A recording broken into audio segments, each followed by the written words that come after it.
ਭਾਈ ਨੇ ਤੇ ਉਹਦੀ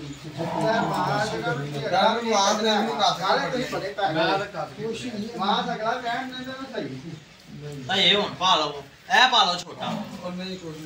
ਆਹੋ ਨਿੱਕਾ ਟੋਟਾ ਲੈ ਹਾਂਜੀ ਪਰਾਂ ਮਾਸਾ ਅੰਦਰ ਇਹ ਅਗਲਾ ਦੇਖ ਲੈਣੀ ਹਾਂ ਹਾਂ ਉਹ ਰਹਿਣ ਦੇ ਅਗਲਾ ਬਾਅਦ ਅਗਲਾ ਰਹਿਣ ਪਿਛਲੇ ਬਾਅਦ ਬਾਅਦ ਆਇਆ ਇਹ ਬਾਅਦ ਦੇ ਸਾਰਾ ਕੰਮ ਕਿਉਂ ਭਲਾ ਟੁੱਟੇਗੀ ਤੇ ਕਿਤੇ ਬਾਂਸ ਕਿਆ ਇਹਦਾ ਕੰਮ ਹੀ ਤੇਰੀ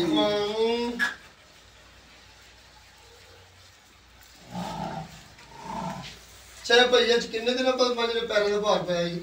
ਅੱਜ ਚੌਥਾ ਦਿਨ 4 ਦਿਨ ਬਾਅਦ ਮੱਝ ਨੇ ਪੈਰਾਂ ਦਾ ਭਾਰ ਪਾਇਆ ਜੀ ਹਾਂ ਕੱਲ ਦੇ ਟੀਕੇ ਲੱਗਣ ਦੇ ਨੇ ਕੱਲ ਦੀਆਂ ਡ੍ਰਿਪਾਂ ਲੱਗੀਆਂ ਨੇ ਅੱਜ ਵੀ ਲੱਗੀਆਂ ਤੇ ਅੱਜ ਮੈਂ ਇਹਨੂੰ ਉਠਾਉਣ ਦੀ ਕੋਸ਼ਿਸ਼ ਕੀਤੀ ਮੱਝ ਖੜੀ ਹੋ ਗਈ 4 ਦਿਨ ਤੋਂ ਬੈਠੀ ਹੋਈ ਟੀਕੇ ਤੋਂ ਠਰਨਾ ਜੇ ਤੁਸੀਂ ਅੱਜ ਕੱਲ ਸ਼ੀਸ਼ੂ ਫਰਕ ਦੇ ਰੱਬੇ ਲਾ ਕੇ ਨਾ ਲਾਓ ਜੀ ਚਾਹੀਦੇ ਟੀਕੇ ਬੜਾ ਬੜਾ ਉਹ ਠੋਕ ਦਿੰਦੇ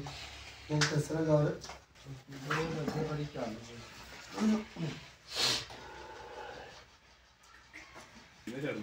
ਚਾਰ ਦਿਨ ਬਾਅਦ ਠੀਕ ਹੋ ਜਾਊਗਾ